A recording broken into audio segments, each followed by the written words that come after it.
comping is the process of going through the individual takes that you've recorded and then essentially making a compilation of the best pieces and the best parts of the performance from all the different tracks, whether that's phrases or individual words, compiling that to one master take, making sure that all the edits and everything's crossfaded and seamless so that you have the best sounding track, a compilation of everything together.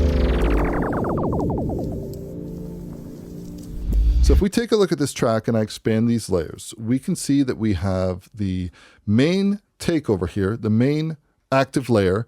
This will automatically, in Studio One, it will automatically be your last recorded take. So this is actually take 3, but it doesn't matter. We could actually delete this.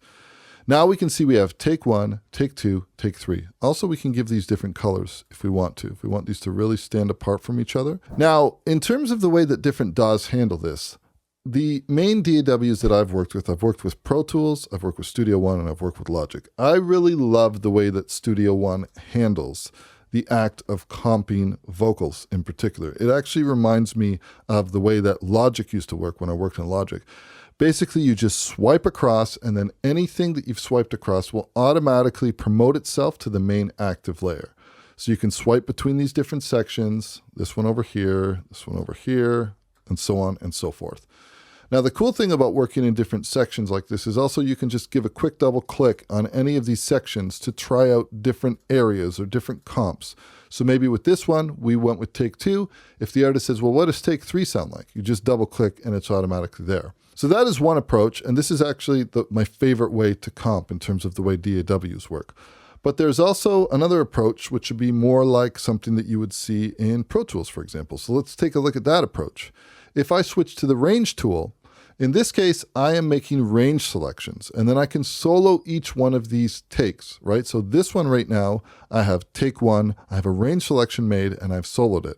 If I wanted to listen to take 2, I simply click this, and now you can see that this range selection has followed, and then I would solo this out, and I'd be listening to take 2. And if I wanted to listen to take 3, I would move to this one.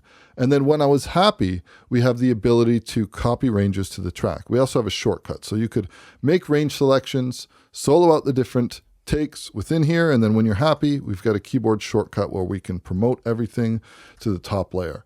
Now, regardless of which way that you tend to work, most DAWs will activate everything on the top layer, and they will also add a crossfade. So you can see over here, we have this crossfade. And if I scroll across to the different breakpoints over here, or the different edit points, you can see that we have these different crossfades that have all been added.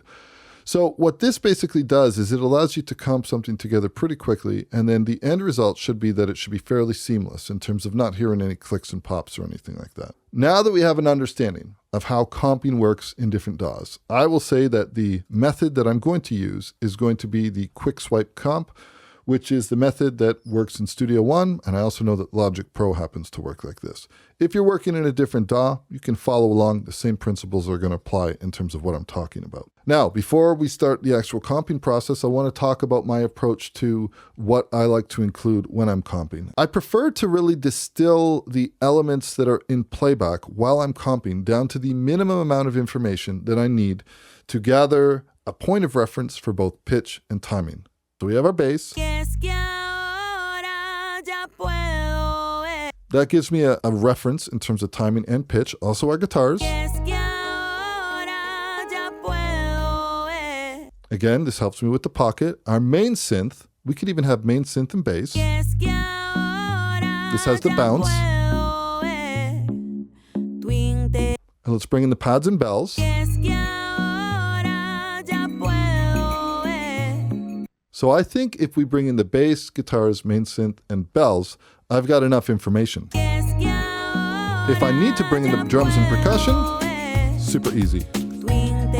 What this means is that when I have a vocal track that I've actually soloed, which in this case is going to be now this track, and we are going to comp together verse 2, we'll expand our layers, that it's very easy for me to hear everything, and I just have what I need. So now we're going to start the comping process. Couple things to take into account. First and foremost, I want to make sure that I am kind of zoomed in enough where I can see the maximum amount of real estate that I need to see. The second thing I want to do is I want to make sure that I'm zoomed in pretty far in terms of these waveforms, because when I'm comping, I want to see every single one of these breaths. See every breath that is associated with this. It helps me see the timing. And when this is down all the way, it's hard for me to see exactly. I mean, I can see it a little bit, but I want to see everything. So I'm going to pull this up as much as I need. And not too much where I don't see the gaps in the phrases. Just want to pull it down enough so that I can see everything. And of course, this is just the visual representation of the waveform. It is not actually changing the audio level. The second thing is I do not want to have my snapping on. I want to be able to freely move. Now, when I'm comping, one thing I always like to do is I like to work in phrases as opposed to working in word by word. I will work in phrases. So let's just start off by making a selection across here, and we can see some timing differences here between these, but let's start with just take one, and now I'm going to press play. No te dio la cara. And I'd probably want to extend this out further. So we could do this two ways. I can just extend this right out to here, and then let me hit my zoom key a little bit, and let's try to get right out to probably this phrase over here. No te dio la cara pa volverme a ver. No. Okay, this one. No te dio la cara pa volverme a ver. No. Okay, a little bit of a weird thing happened over here. No te dio la cara pa volverme a ver. No. Okay, I like that one. No te dio la cara pa volverme a ver. No. Okay, a little bit of kind of like saliva noise or something. So here, I'm not going to make this too complicated. I'm just going to make a choice, make a decision, and move on. Another thing with comping, I always like to include the breaths. I will bring them down later, but I don't cut out breaths. I will add a fade though. No te dio la cara pa volverme a ver. No. Okay, now we need to grab the next line. So I can honestly peel this back to here.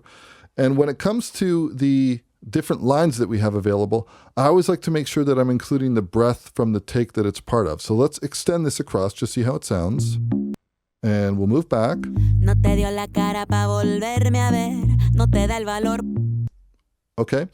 I'm going to check to see if I have this line over here. I don't speak Spanish, but this one right over here. Te da el valor. Te da el valor. Te da el valor. Te da el valor. Te da el valor. Te da el valor. Okay, so now I need to give myself a little bit of context. So we'll back up. Pa volverme a ver, no te da el valor. Okay, that timing doesn't work. Te da el valor. Now another thing I'm going to do is I have this preference in my DAW, cursor follows edit position. It's rather annoying that every time I make a comp, it brings me back and it puts my cursor here when I want to hear from playback. So if I want to hear my playback from here, I need to deactivate this preference. Pa volverme a ver, no te da el valor. Pa volverme a ver, no te da el valor. Pa volverme a ver, no te da el valor. Pa volverme a ver, no te da el valor. Okay, here's a particular case where this isn't quite working for me. So I need to make a decision in terms of which one of these additional phrases that I can go. So I've got a little pocket over here. So I'm going to grab this handle and I'm going to pull this out right to here. And let's now play from here. Te dio la cara pa volverme a ver, no te da el valor. Okay, I'm going to now just move on. And again, I'm going to do right up into the breath. And let's give ourselves playback from here. No te da el valor pa explicarte bien. Okay. No te da el valor pa explicarte bien. No te da el valor pa explicarte bien. Okay, I don't mind that one. Let's listen to this one though. No te da el valor pa explicarte bien. Amazing. Look at how much of this take is from the full pass. I'm just going to go and make a decision to move with this, and I'm just going to clean up this edit point, and we'll drag this right to here. Now, the next part, I want to grab the breath because I want this phrase to be part of, I want the breath that goes with this phrase to belong to the phrase that it came from. Pa explicarte bien, y no miento que de pa explicarte bien, y no miento que de ti. Pa explicarte bien, y no miento que de ti no lo es. Pa explicarte bien, y no miento que de ti no lo es. Man, that's a lot of this take that we're using, but arguably this one is not too bad either. Pa explicarte bien, y no miento que de ti no. I can take anything that's not in pitch, that has a good character, and I can put it in pitch, but I can't take something that's in perfect pitch and give it character. So when I'm comping, I am thinking about character. Now, if I'm working alone, I'm going to listen to everything raw. If there's tuning issues, that's okay. I'll deal with it because I know I can fix it. But if I'm working with an artist, I am going to have this plugin running in real time. Let me just move this just for a moment and let's see if we can back up over here. Let's bring ourselves to here, and let's bring in this plugin, and let's see what's happening now with the pitch. No te dio la cara pa volverme a ver, no te da el valor pa explicarte bien, y no miento que de ti no lo es. Okay, let's continue. Let's move on. I might just consider leaving that on in the back end, and now I want this phrase over here. And again, here, when I do a comp, notice because I disabled this preference that my cursor will stay where I left it. Y no miento que de ti no lo esperé. Y no miento que de ti no lo esperé. Y no miento que de ti no lo esperé. Okay, I like that, but I'm hearing some stuff in this pink take that I don't like now. So I'm always looking to get a complete package, a complete phrase, if I can. Bien, y no miento que de ti no lo esperé. Bien, y no miento que de ti no lo esperé. Okay, now I'm going to continue on with this, and we'll take this phrase, and we'll play from here. De ti no lo es. And actually, let's give the whole entire phrase, right up into the breath. De ti no lo esperé. De ti no lo esperé. De ti no lo esperé. De ti no lo esperé. Okay, I think I like this one. Let's move this back. And now we're going to grab from the breath. I will pull this out a little bit so that the next one will create a crossfade. And we may have to adjust this timing, but that's okay. I'm not too worried about it. Esperé, con un tiempo yo también callado. And let's grab this whole phrase right up until here. Esperé, con un tiempo yo también caí a tus pies. Esperé, por un tiempo yo también caí a tus pies. Okay, that one works. Esperé, por un tiempo yo también caí a tus pies. Okay, I like that one too. Let's go with this one over here. We'll pull this back. Now I need to fix this edit. There's two approaches that I can go to. I might as well just try to pull this back a little bit and see whether I can squeeze away with it. So let's give ourselves a little bit of context in terms of what we have here. No te dio la cara pa volverme a ver. No te da el valor pa. Okay, we have a little bit of a mouth clicky nose, but that's not a big deal because I could honestly just take this out and then I could add a little fade here and a little fade here. And we're just cleaning things up. No te dio la cara pa volverme a ver. No te da el valor pa explicarte bien. Y no miento que de ti. Okay, I don't like this. Let's move on. No right from here. Explicarte bien. Y no miento que de ti no. Let's listen to this one. Explicarte bien. Y no miento que de. Explicarte bien. Y no miento que de. Explicarte bien. Y no miento que de. It seems like she's hitting a different note. Explicarte bien. Y no miento que de ti no lo esperé. De ti no lo esperé. Por un tiempo yo también caí a tus pies. Okay, now we're going to continue. We're going to grab this phrase over here. Let's pull this out a little bit because I want this crossfade. The only way I get the crossfade is if I extend it out a little bit more. We will grab from, we have a little pocket here in terms of the breath. These breaths all look equal. So we will try to grab from here to here. And let's give ourselves playback from here. Caí a tus pies, como boba me creí cada pincel. Caí a tus pies, como boba me creí cada pincel. Okay, let's listen to this one. Caí a tus pies, como boba me creí cada pincel. Okay, I like the end of this. Let's see whether we can do this. Caí a tus pies, como boba me creí cada pincel. Okay, that sounds good. Now we are going to move over to this one. This is a nice feature in Studio One. It is called Enable Crosshair Cursor for Tools. What this does is that as I hover this white line, it gives me an indication in terms of if I see my white cursor here, I can see just timing-wise that for take 1, take 2, take 3, and it looks like take 4, that I can fit this cursor over here, that the breaths line up, but this one over here, I would be overlapping. So I really like working with this preference enabled. Let's try to comp from here. Caí a tus pies, como boba me creí cada pincel. Tus promesas me saben a hiel. Okay, let's listen to other takes. Caí a tus pies. And let's play from here. Cada pincel, tus promesas me saben a hiel. Cada pincel, tus promesas me saben a hiel. Okay, again, I like that take 1 again. This is why that take 1 is so important. I cannot tell you how many times that I end up determining that take 1 is just magic. Let's pull this out a little bit over here. We'll pull this out to the end of this phrase. Me saben a hiel. Yes. Okay, I like that. I don't even know if I want to try to addition anything else. I don't think so. Let's just move on. And then here. Okay, we have a difference in terms of tone. And we have a little bit of pitch stuff, but I think that might be auto-tune pulling things. Yeah, it's auto-tune pulling it in and out. So this can mess with you sometimes.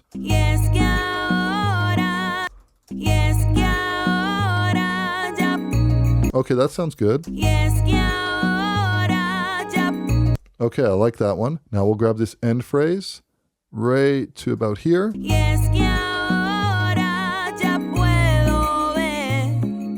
Okay, that sounds nice. We could try the different ones too. Or, you know, at some point you just got to make a decision. Let's see how this works in terms of the edit point. I'm going to pull this back a bit. And you can also see just by judging the timing, you can see that some of them might not work and some of them do. Let's try the others.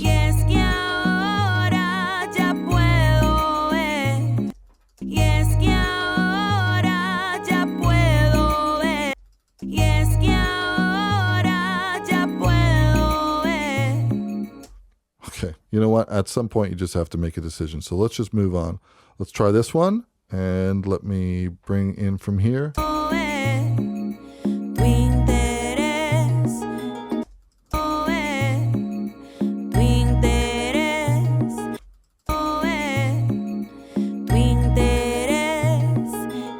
And remember, I'm not just going for tuning. I'm going for character.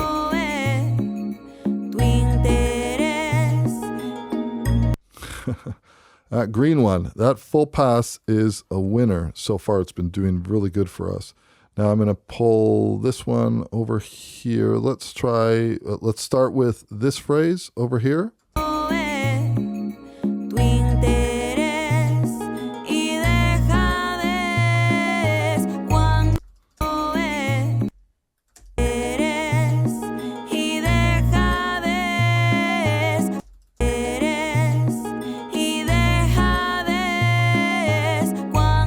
Okay, so I like that, but notice how there's more air in this take. If we listen to the way that these two mesh together.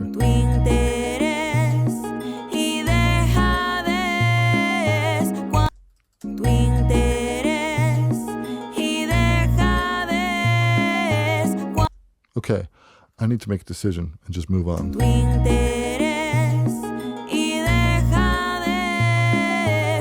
Okay, I think that works pretty well. We will give it the breath that it belongs to. And then now let's move on to, let's just comp in something over here. And we'll play from here.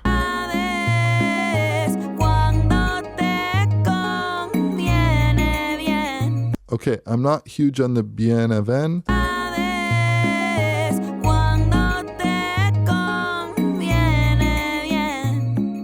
And let's try this.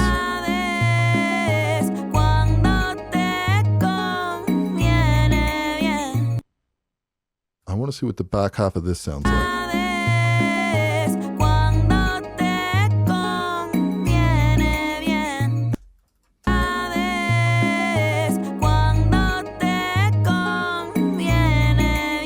Okay, in this case, I'm going to put on the pitch correction to see what will sound good in tune, because they're all a tiny bit out, but I want to hear this in context.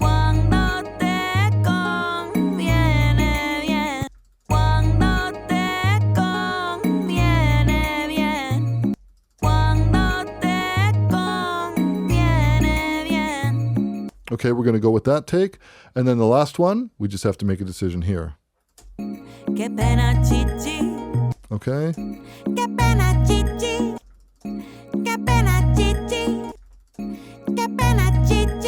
Okay, this is a weird one. We have one take where we have it going down lower octave, and then we have 4 takes where it goes up. So, suffice to say, I'm pretty sure it's safe to say that I'm pretty sure she meant to go up. So we have now just created a comp. We take a listen to this. Let's bring our data zoom back down, and we can take a look at all the different colors that we have that made this take up. And now let's bring this into context of the whole track.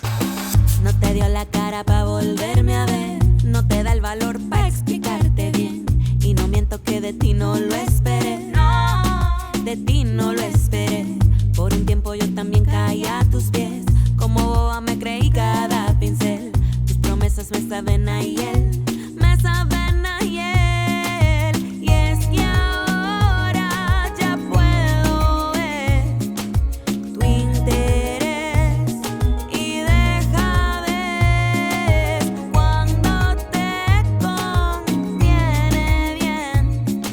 now that we have this comped performance, there's a couple different approaches. Right away, as soon as I'm happy with a comp, and as soon as I know that I've done my best with the editing, like I say, crank that data zoom up, I'm going back to the very beginning. I'm going to zoom in a super zoomed in state. And this for now, let's just bring that like this. And I need to analyze all these little crossfade areas in between. Now, if there's a way in your DAW of choice that you can move to the different points, for example, I can do this in Studio One. In Pro Tools, you can set the tab to transient to move between the edit points versus the transients. This allows you to stay zoomed in, and I can look at the actual edits in detail. So for example, right here, this is an area where I would want to pull this back, and I want to pull it back and split the difference between the two of them. These types of little things, I can't tell you how many times these have nipped me in the butt while I'm trying to do edits that I thought were seamless, and you have like a double breath or something weird that happens. Again, zooming in super close, I'm going to pull this back right to here, and I'm just double checking all my edits. That's all. And as soon as I'm happy with this, and I mean literally as soon as I'm happy with this, what I'm going to do is I'm going to make a copy of this layer, of this comp, so that I have a backup of the actual comp, but then I'm going to render the full clip in its entirety. So we're going to collapse this. And what I can do in this case is I can go over here and I can duplicate this layer.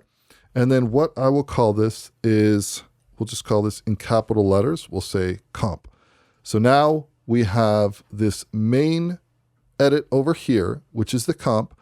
In this case, since I have the comp backed up, I'm going to re-enable my snapping, and I will highlight across all of these, and I'm just going to bounce these down now. So now I have a new consolidated file that I've just made, but if I need to go back to anything, I still have this comp. I can activate this whole entire layer, and I'm right back to having my comp. But I really prefer to have this consolidated into one audio file. So now if I listen to this. No te dio la cara pa volverme a ver, no te da el valor pa explicarte bien, y no miento que de ti no lo esperé, no, de ti no lo esperé, con un tiempo yo también caí a tus pies, como boba me creí cada pincel, tus promesas me saben Let's bring the tuning in. me saben ayer, y es que ahora ya puedo ver tu interés y deja ver cuando te conviene bien, qué pena chichi. I just realized that I comped in the wrong que bene chichi, but that's okay. We're not going to worry about that. We're going to leave this video off. I'm going to catch you in the next video where we are going to open this up in repitch, and we are going to attempt to use repitch in an automatic mode to detect the scale and see how helpful this is in giving us a really good starting point for our vocal tuning. So we'll catch you for more in the next video.